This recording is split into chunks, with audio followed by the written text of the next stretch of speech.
इंसान कहता है कि मेरे पास पैसे आए तो मैं कुछ करूं, और पैसा है कि कहता है अरे इंसान तू कुछ कर तो सही, तभी तो मैं तेरे पास आऊं।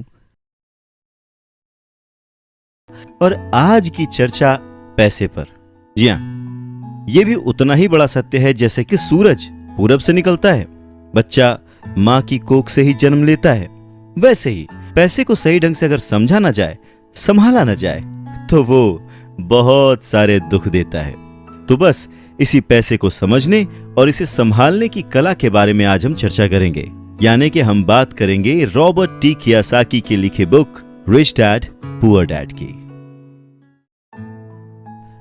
इस किताब के इंट्रोडक्शन में मैं कुछ और बात कहूं, उससे पहले मुझे डॉक्टर एड कोकेन की एक बात याद आती है। लिखते हैं कि रिच डैड पुअर डैड अमीरी का शॉर्टकट नहीं बताती, ये सिखाती है कि आप पैसे की समझ कैसे विकसित करें, किस तरह से अपने पैसे की जिम्मेदारी निभाएं और उसके बाद किस तरह से अमीर बने। तो चलिए शुरू करते हैं। दोस्तों, जब भी बात जिम्मेदारी की आती है तो नाम याद आता है उस शख्स का जिसने जिंदगी में कितनी भी ठोकरें खाई हों, कितना भी दुखी रहा हो, पर हमारे हिस्से के गम लिए और अपने हिस्से की खुशी हमें दे दी। पिता। जेब खाली हो फिर भी मैंने उन्हें मना करते नहीं देखा, जेब खाली हो फिर भी मैंने उन्हें मना करते नहीं देखा। अरे मैंने अपने पिता से ज्यादा अमीर इस दुनिया में कोई इंसान नहीं देखा। रॉबर्ट टी कियोसाकी ने उसी पिता को ध्यान में रखते हुए, उन्हें main character of the story बनाते हुए हमें लाइफ के, आज की जिंदगी के, आज की लाइफ के सबसे इंपॉर्टेंट लेसन को पढ़ाने की कोशिश की है, विच इज पैसा। जी हां, हम बचपन से लेकर जवानी तक सिर्फ मार्क्स के पीछे भागते रहते हैं। हमारा जो एजुकेशन का पैटर्न है, पढ़ाई का तरीका है, हम बचपन से सिर्फ यही सुनते आए हैं कि पढ़ो पढ़ो पढ़ो और पढ़ो, और एक लेवल तक पहुंचने के बाद, एक एज तक पहुंचने के बाद डिसाइड करो कि अब क्या करना है। रॉबर्ट टी कियोसाकी इसी बात को बहुत ही खूबसूरती से एड्रेस करते हैं कि हमें पैसे को एक सब्जेक्ट की तरह बचपन से ही क्लासेस में पढ़ाना चाहिए। अगर आज पढ़ाई का मतलब, जिंदगी में सफल होने का मतलब ज्यादा पैसे कमाने से है, तो क्यों ना उस पैसे को सही ढंग से मैनेज करने का गुण हमें बचपन से मिले।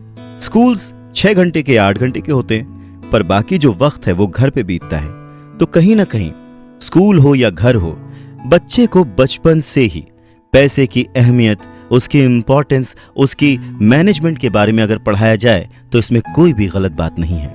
मुझे लगता है कि ये बात कहीं ना कहीं मिसिंग थी।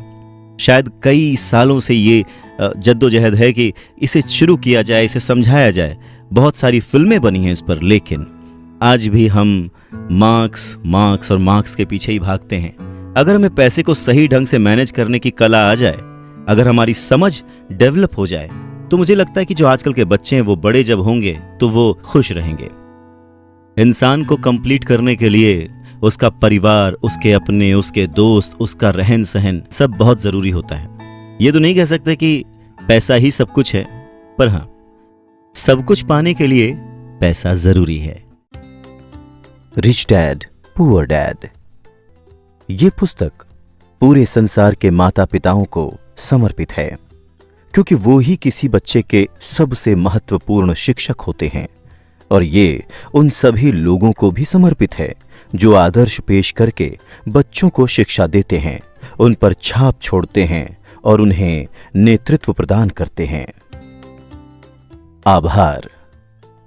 कोई आपको धन्यवाद कैसे कह सकता है जब धन्यवाद देने के लिए इतने सारे लोग हों।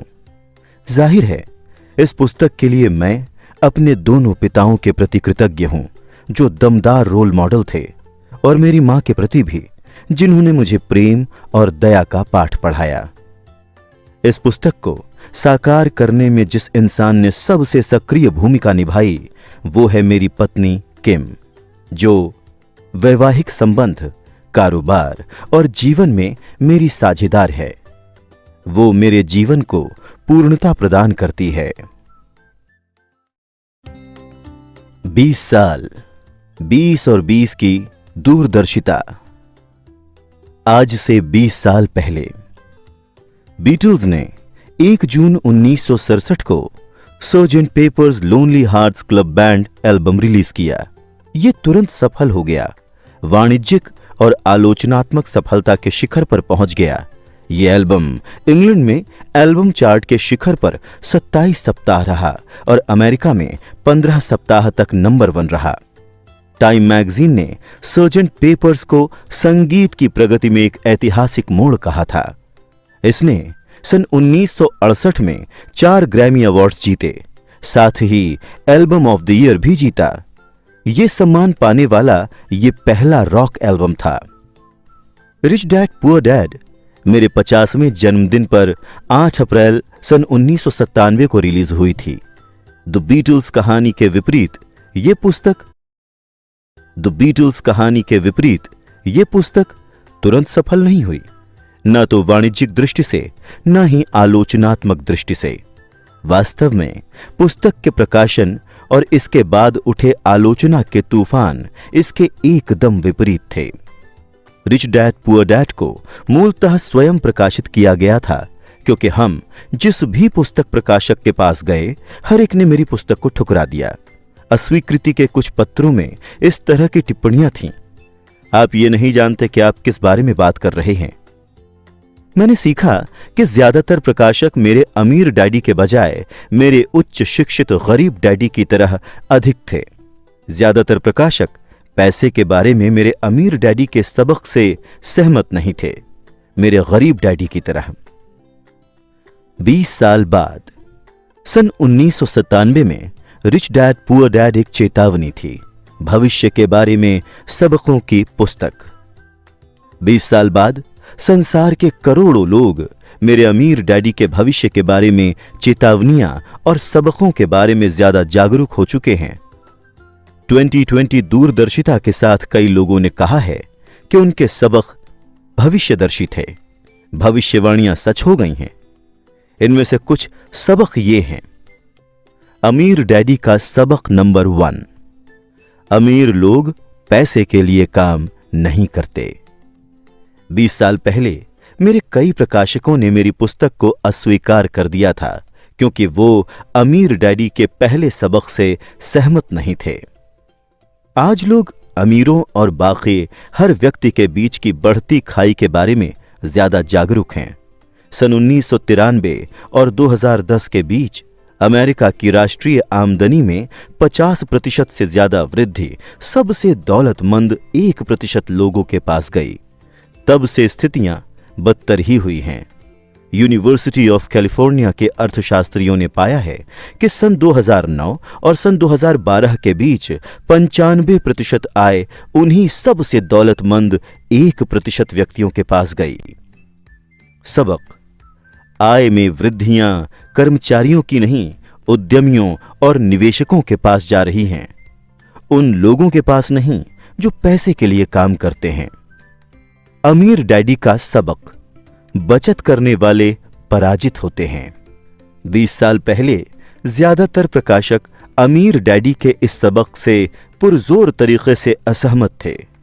गरीब और मध्य वर्ग के लिए पैसे बचाना एक धर्म है, गरीबी से आर्थिक मुक्ति है और क्रूर संसार से सुरक्षा है। कई लोगों को तो ऐसा लगा जैसे बचत करने वालों को पराजित कहना ईश निंदा है। सबक: एक चित्र 1000 शब्दों जितना मूल्यवान होता है। डाउ जोन्स इंडस्ट्रियल एवरेज के 120 सालों के चार्ट पर अगर नजर डालें तो आपको दिख जाएगा कि बचत करने वाले क्यों और कैसे पराजित हुए। चार्ट दिखाता है कि इस नई सदी के शुरुआती 10 वर्षों में शेयर बाजार में 3 भारी क्रैश हुए हैं। आगे चार्ट इन क्रैशों को चित्रित करता है। पहला क्रैश सन 2000 के आसपास का .com क्रैश था। दूसरा क्रैश सन 2007 का रियल एस्टेट क्रैश था और तीसरा 2008 का बैंकिंग क्रैश था।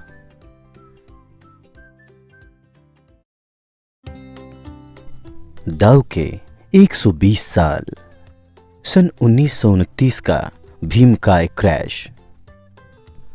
जब आप सन 1929 के भीमकाय क्रैश की तुलना 21वीं सदी के पहले 3 क्रैशों से करते हैं तो आपको यह समझ आता है कि इस सदी के पहले 3 क्रैश सचमुच कितने भीमकाय थे। नोट छापना। चार्ट दिखाता है कि हर क्रैश के बाद अमेरिकी सरकार और फेडरल रिजर्व बैंक ने नोट छापना शुरू कर दिया। अमीर को बचाना। सन 2000 से सन 2016 के बीच अर्थव्यवस्था को बचाने के नाम पर पूरे संसार के बैंक ब्याज दरों में कटौती करते रहे और नोट छापते रहे। हालांकि हमारे लीडर हमें यह विश्वास दिलाना चाहते थे कि वो संसार को बचा रहे थे, लेकिन सच्चाई तो ये थी कि अमीर लोग खुद को बचा रहे थे और गरीब तथा मध्यम वर्गीय लोगों को बस के नीचे फेंक रहे थे। आज कई देशों में ब्याज दर 0 से भी कम है, इसीलिए बचत करने वाले पराजित होते हैं। आज सबसे ज्यादा पराजित लोग गरीब और मध्यम वर्गीय हैं, जो पैसे के लिए काम करते हैं और पैसे बचाते हैं। अमीर डैडी का सबक। आपका मकान संपत्ति नहीं है। 20 साल पहले सन 1997 में मुझे अस्वीकृति की पर्ची भेजने वाले हर प्रकाशक ने अमीर डैडी के इस सबक की आलोचना की कि आपका मकान संपत्ति नहीं है। 10 साल बाद सन 2007 में जब सब प्राइम कर्जदारों ने अपने सब प्राइम मॉर्गेज की किश्त चुकाना बंद कर दिया तो संसार का रियल एस्टेट बुलबुला फूट गया और करोड़ों मकान मालिकों को इस सबक की सच्चाई कठोर तरीके से पता चली। उनका मकान सचमुच संपत्ति नहीं था। असली समस्या। ज्यादातर लोग ये नहीं जानते कि रियल एस्टेट क्रैश वास्तव में रियल एस्टेट क्रैश नहीं था। रियल एस्टेट क्रैश गरीब लोगों की वजह से नहीं हुआ था, ये तो अमीरों की वजह से हुआ था। अमीरों ने वित्तीय जुगाड़ करके डेरिवेटिव्स नामक प्रोडक्ट बनाए, जिन्हें वॉरेन बफे ने सामूहिक वित्तीय विनाश के हथियार कहा है। जब सामूहिक विनाश के इन वित्तीय हथियारों में विस्फोट हुआ तो रियल एस्टेट मार्केट क्रैश हो गया और दोष गरीब सब प्राइम कर्ज लेने वालों पर मढ़ा गया। सन 2007 में वित्तीय डेरिवेटिव्स में लगभग $700 ट्रिलियन थे। आज ये अनुमान लगाया जाता है कि वित्तीय डेरिवेटिव्स में 1.2 क्वाड्रिलियन हैं। दूसरे शब्दों में असली समस्या कम नहीं हुई है, बल्कि ज्यादा बढ़ गई है। अमीर डैडी का सबक। अमीर लोग कम टैक्स क्यों देते हैं? 20 साल पहले कई प्रकाशकों ने यह उजागर करने के लिए रिच डैड पुअर डैड की आलोचना की थी कि अमीर लोग टैक्स कम कैसे और क्यों देते हैं। एक ने कहा कि यह सबक गैर कानूनी है। 10 साल बाद सन 2007 में राष्ट्रपति बराक ओबामा पूर्व गवर्नर मिट रोमनी के खिलाफ पुनर्चुनाव के लिए खड़े हुए।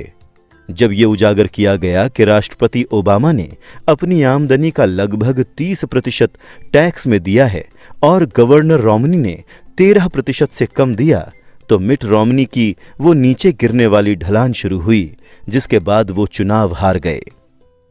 एक बार फिर टैक्स 2016 के अमेरिकी राष्ट्रपति चुनाव में केंद्र बिंदु बन गया। मिट रोमनी और राष्ट्रपति डोनाल्ड ट्रंप कानूनी रूप से कम टैक्स क्यों देते हैं, ये पता लगाने के बजाय गरीब और मध्यम वर्गीय लोग नाराज हो जाते हैं। हालांकि राष्ट्रपति ट्रंप गरीबों और मध्यम वर्गीय लोगों के लिए टैक्स कम करने का वादा करते हैं, लेकिन सच तो यह है कि अमीर लोग टैक्स में हमेशा कम चुकाएंगे। अमीर लोग कम टैक्स देते हैं, इसका कारण अमीर डैडी के सबक क्रमांक 1 में मिलता है। अमीर लोग पैसे के लिए काम नहीं करते। जब तक कोई व्यक्ति पैसे के लिए काम करता है, वो टैक्स चुकाएगा। जब राष्ट्रपति पद की उम्मीदवार हिलेरी क्लिंटन अमीरों पर टैक्स बढ़ाने का वादा कर रही थीं, तो वो असली अमीरों पर नहीं बल्कि ऊंची आमदनी वाले लोगों जैसे डॉक्टरों, अभिनेताओं और वकीलों पर टैक्स बढ़ाने का वादा कर रही थीं। 20 साल पहले। हालांकि रिच डैड पुअर डैड तुरंत सफल नहीं हुई, जैसे कि the Beatles Sergeant Pepper's album हुआ था, लेकिन रिच डैड पुअर डैड वर्ष 2000 तक the New York times best seller सूची में पहुंच गई और लगभग 7 साल तक उस सूची में बनी रही। इसके अलावा वर्ष 2000 में ओपरा विनफ्रे का फोन आया। मैं पूरे 1 घंटे तक ओपरा कार्यक्रम में रहा और जैसा लोग कहते हैं, बाकी इतिहास है।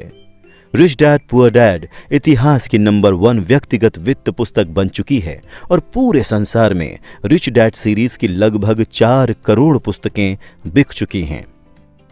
क्या सचमुच कोई अमीर डैडी थे? करोड़ों लोगों ने पूछा है कि क्या सचमुच कोई अमीर डैडी थे?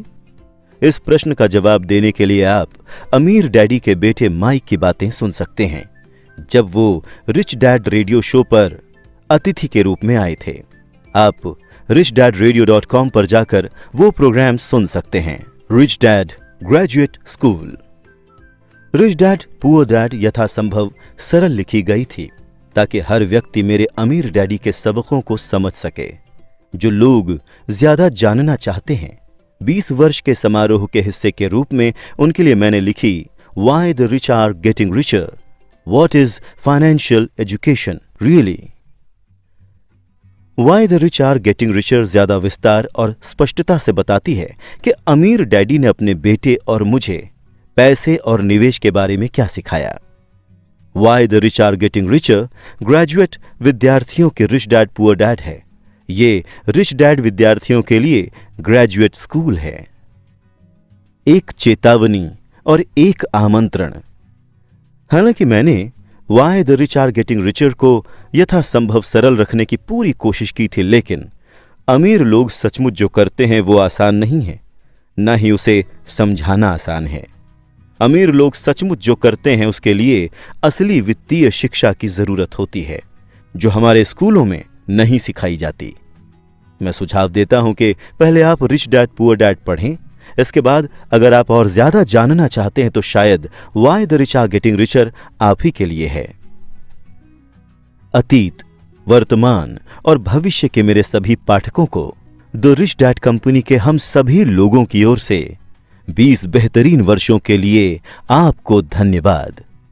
मानवता के वित्तीय कल्याण को ऊपर उठाना हमारा मिशन है और ये एक समय में एक जीवन और एक व्यक्ति से शुरू होता है। रिच डैड पुअर डैड प्रस्तावना। मेरे 2 डैडी थे, इसलिए मेरे पास 2 विरोधी दृष्टिकोणों का विकल्प था, एक अमीर आदमी का और एक गरीब आदमी का। मेरे 2 डैडी थे, एक अमीर और एक गरीब। एक उच्च शिक्षित और बुद्धिमान थे, वो पीएचडी थे और उन्होंने 4 साल का पूर्व स्नातक पाठ्यक्रम 2 साल में ही पूरा कर लिया था। इसके बाद पढ़ाई करने के लिए वो स्टैनफोर्ड यूनिवर्सिटी, शिकागो यूनिवर्सिटी और नॉर्थ वेस्ट यूनिवर्सिटी गए, जाहिर है पूरी स्कॉलरशिप्स पर। दूसरे डैडी कभी 8वीं भी पास नहीं कर पाए। दोनों ही डैडी अपने करियर में सफल थे। दोनों ने ही जिंदगी भर कड़ी मेहनत की। दोनों ने ही काफी पैसे कमाए, लेकिन एक हमेशा आर्थिक परेशानियों से जूझते रहे और दूसरे आगे चलकर हवाई के सबसे अमीर लोगों में से एक बने। एक अपनी मृत्यु के समय अपने परिवार, परोपकारी संस्थाओं और चर्च के लिए करोड़ों डॉलर छोड़ गए, तो दूसरे ने अधूरे बिल छोड़े जिनका भुगतान बाकी था। दोनों ही डैडी शक्तिशाली, करिश्माई और प्रभावशाली थे। दोनों ने ही मुझे सलाह दी, लेकिन उन्होंने एक जैसी चीजें करने की सलाह नहीं दी।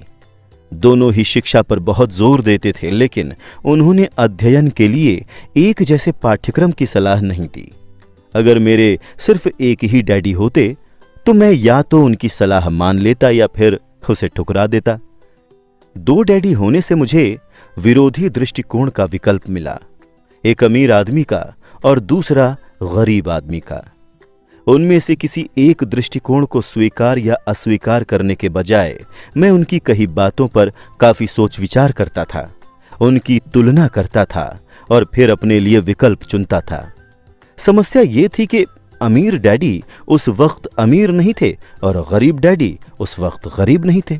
दोनों ही अपना करियर शुरू कर रहे थे और दोनों ही आर्थिक व पारिवारिक क्षेत्रों में संघर्ष कर रहे थे, परंतु पैसे के बारे में उनके दृष्टिकोण बहुत भिन्न थे।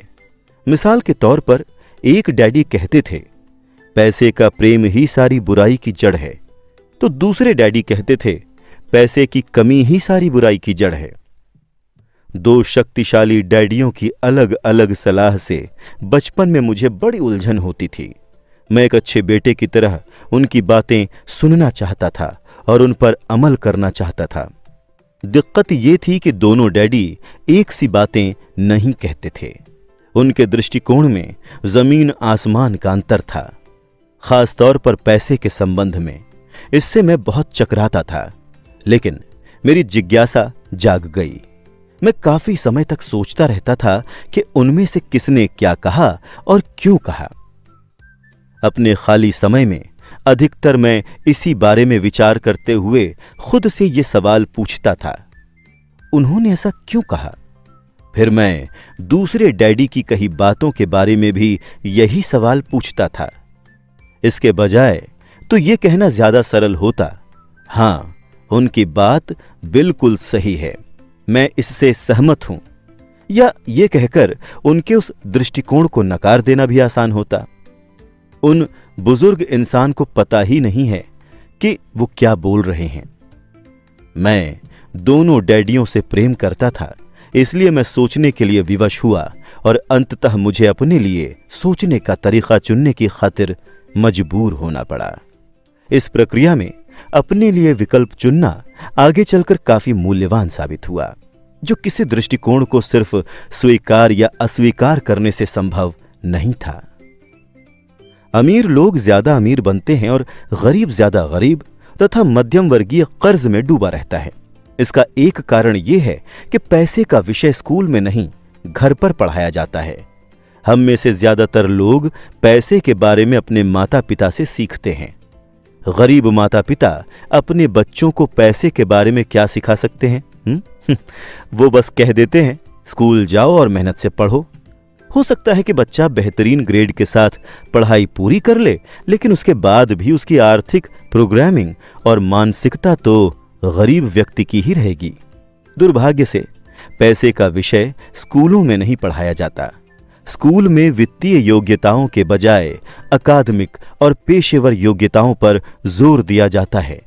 इससे ये स्पष्ट होता है कि जिन चतुर बैंकरों, डॉक्टरों और लेखपालों ने स्कूल कॉलेज में बेहतरीन ग्रेड पाए थे, वो जीवन भर पैसे के लिए क्यों जूझते रहे।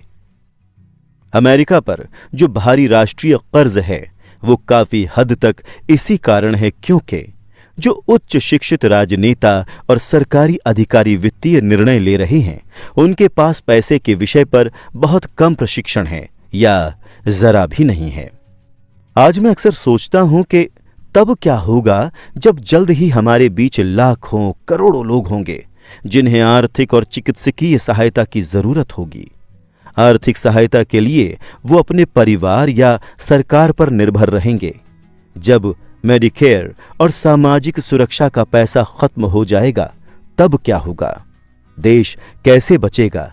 अगर पैसे के बारे में बच्चों को सिखाने का काम माता पिताओं के भरोसे छोड़ दिया जाएगा, जिनमें से अधिकतर या तो पहले से ही गरीब हैं या फिर गरीब होने वाले हैं। चूंकि मेरे पास दो प्रभावशाली डैडी थे, इसलिए मैंने दोनों से ही सीखा। मुझे हर डैडी की सलाह के बारे में सोचना पड़ता था और ऐसा करके मैंने इस बारे में बहुत मूल्यवान ज्ञान हासिल किया कि किसी इंसान के विचार उसके जीवन पर कितना ज्यादा असर डाल सकते हैं। मिसाल के तौर पर एक डैडी में यह कहने की आदत थी, मैं इसे नहीं खरीद सकता, तो दूसरे डैडी ने इन शब्दों को प्रतिबंधित कर दिया था। वो जोर देते थे कि मैं इसी बात को इस तरह से पूछूं, मैं इसे कैसे खरीद सकता हूं। एक वाक्य कथन है और दूसरा प्रश्न है।